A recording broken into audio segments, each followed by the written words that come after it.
شام میں دو مسافر بسوں کے درمیان ہونے والے خوفناک تصادم کے نتیجے میں کم از کم 35 افراد ہلاک جبکہ متعدد زخمی ہو گئے۔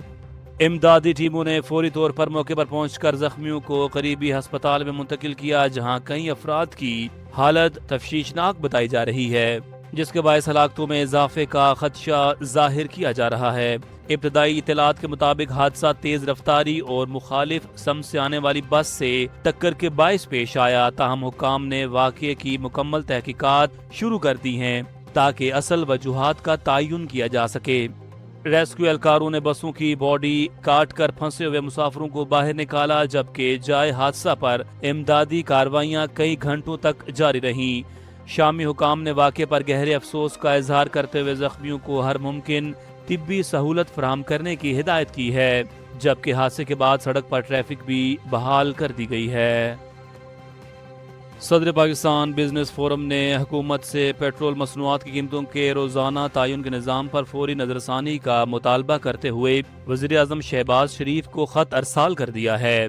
خط میں موقف اختیار کیا گیا ہے کہ موجودہ فارمولے نے کاروباری برادری اور عوام کو شدید مشکلات سے دوچار کر دیا ہے، جبکہ اشیاء ضروریہ کی قیمتوں میں بھی بے جا اضافہ ہو رہا ہے۔ پاکستان بزنس فورم کے مطابق گزشتہ 5 روز میں پیٹرول 24 روپے اور ڈیزل 60 روپے فی لیٹر مہنگا ہوا۔ ایسے حالات میں حکومت کو عوام کو ریلیف دینا چاہیے، نہ کہ تمام بوجھ ان پر منتقل کرنا چاہیے۔ فورم نے مطالبہ کیا ہے کہ پیٹرولیم لیوی کو 18% جی ایس ٹی کے مساوی فی لیٹر مقرر کیا جائے، جبکہ پیٹرولیم ڈیلرز کے مارجن میں اضافے کی مخالفت کرتے ہوئے آئل مارکیٹنگ کمپنیوں کے مارجن میں کمی کی سفارش بھی کی گئی ہے۔ قومی کرکٹ ٹیم نے ویسٹ انڈیز کے خلاف پہلے ٹیسٹ کے لیے پلاننگ 11 پر ابتدائی مشاورت شروع کر دی ہے، جہاں ٹیم مینجمنٹ 7 اسپیشلسٹ بیٹرز کے ساتھ میدان میں اترنے پر غور کر رہی ہے۔ ذرائع کے مطابق اذان اویس، امام الحق، شان مسعود، بابر اعظم، محمد رضوان، سلمان علی آغا، عامر جمال اور محمد عباس کے شامل ہونے کا امکان ہے، جبکہ لیفٹ آرم سپنر علی عثمان کے ٹیسٹ ڈیبیو کے امکانات بھی روشن ہیں۔ خرم شہزاد اور محمد علی میں سے ایک فاسٹ بالر کو بھی موقع مل سکتا ہے۔ ٹیم مینجمنٹ نے بولرز کو بیٹنگ پر خصوصی توجہ دینے کی ہدایت کی ہے، جبکہ حتمی پلینگ 11 کا فیصلہ کھلاڑیوں کی فٹنس اور پچ رپورٹ کو مد نظر رکھ کر کیا جائے گا۔ برین لارا کرکٹ اکیڈمی میں گھاس والی پچ تیار کی جا رہی ہے، جہاں پاکستان اور ویسٹ انڈیز کے درمیان پہلا ٹیسٹ آج سے شروع ہوگا۔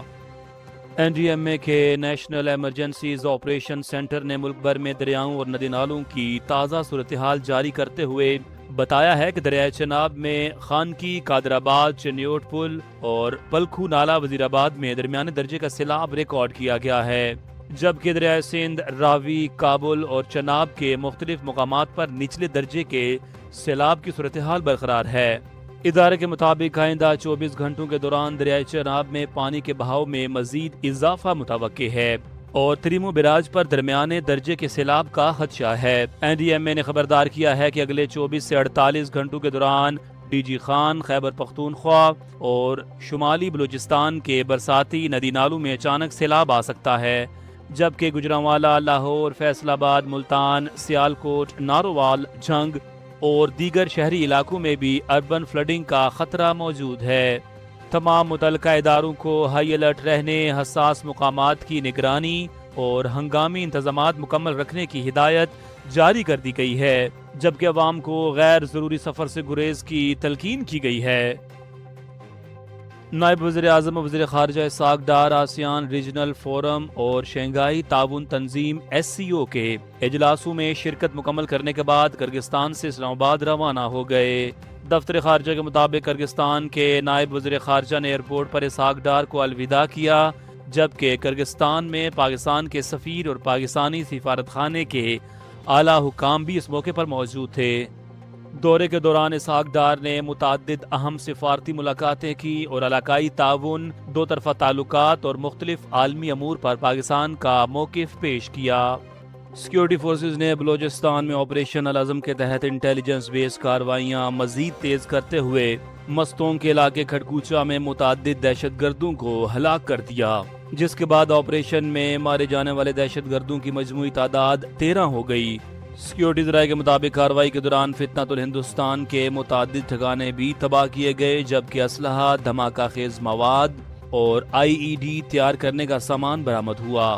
ذرائع کا کہنا ہے کہ کئی دہشت گرد زخمی بھی ہوئے اور بلوچستان میں دہشت گردی کے مکمل خاتمے اور امن و امان کے قیام تک فورسز کی کارروائیاں بلا تعطل جاری رہیں گی۔ اسرائیلی فورسز نے شمالی مقبوضہ مغربی کنارے میں بڑے پیمانے پر سرچ آپریشن کرتے ہوئے کم از کم 48 فلسطینیوں کو حراست میں لے لیا۔ فلسطینی سرکاری میڈیا کے مطابق نابلس کے مغرب میں واقع تیل قصبے میں 40 سے زائد نوجوانوں کو گرفتار کیا گیا، جبکہ اسرائیلی فوج نے ایک رہائشی مکان پر قبضہ کر کے اسے عارضی تفتیشی مرکز میں تبدیل کر دیا۔ کارروائی کے دوران قصبے کا مکمل محاصرہ کر کے گھروں پر چھاپے مارے گئے۔ یہ آپریشن ایک روز قبل اسرائیلی وزیر اعظم بنیامین نیتنیاہو اور وزیر دفاع اسرائیل کاٹس کی جانب سے مغربی کنارے کے فلسطینی دیہات میں وسیع فوجی کارروائی کے احکامات کے بعد کیا گیا۔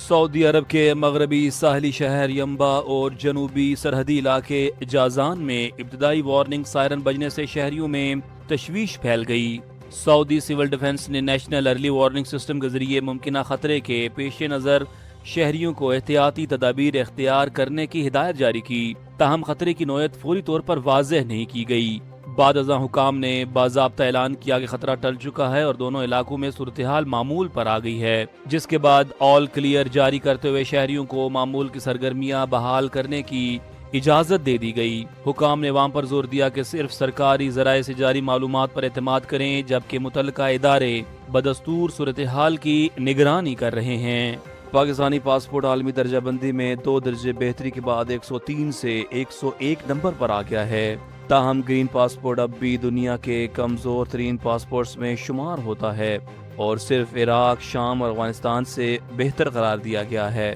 ہینلی اینڈ پارٹنرز کی 2026 کی جاری کردہ درجہ بندی کے بعد پاکستانی پاسپورٹ رکھنے والے افراد اب 29 ممالک یا خطوں میں بغیر پیشگی ویزا کے سفر کر سکتے ہیں۔ اس عالمی انڈیکس میں 199 پاسپورٹس اور 227 سفری مقامات کا جائزہ لیا گیا، جبکہ سنگاپور مسلسل پہلے نمبر پر برقرار ہے، بھارت 81ویں نمبر پر ہے اور افغانستان فہرست کے آخری نمبر پر موجود ہے۔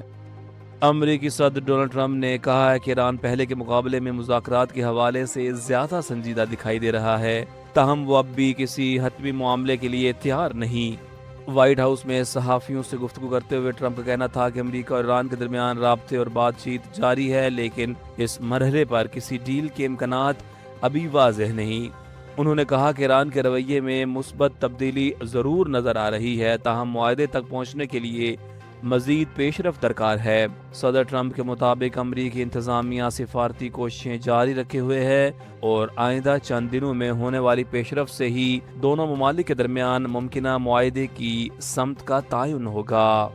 نائب وزیر اعظم و وزیر خارجہ اسحاق ڈار نے SCO اجلاس کے موقع پر قازقستان اور بیلاروس کے وزراء خارجہ سے اہم ملاقاتیں کیں، جن میں 2 طرفہ تعلقات، اقتصادی تعاون، علاقائی روابط اور سفارتی اشتراک کو مزید فروغ دینے پر اتفاق کیا گیا۔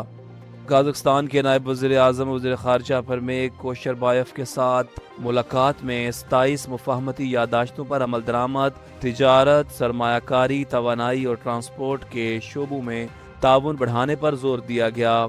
جبکہ قازق وزیر خارجہ نے خطے میں امن کے لیے پاکستان کی سفارتی کوششوں کو سراہتے ہوئے اسحاق ڈار کو قازقستان کے دورے کی دعوت بھی دی۔ دوسری جانب بیلاروس کے وزیر خارجہ میکسم روزنکوف کے ساتھ ملاقات میں دفاع، زراعت، ٹیکنالوجی، تجارت اور افرادی قوت کے تبادلے سمیت مختلف شعبوں میں تعاون بڑھانے پر اتفاق کیا گیا، جبکہ انہوں نے امریکہ ایران مکالمے میں پاکستان کے تعمیری کردار اور خطے میں امن کے لیے اس کی کوششوں کو بھی سراہا۔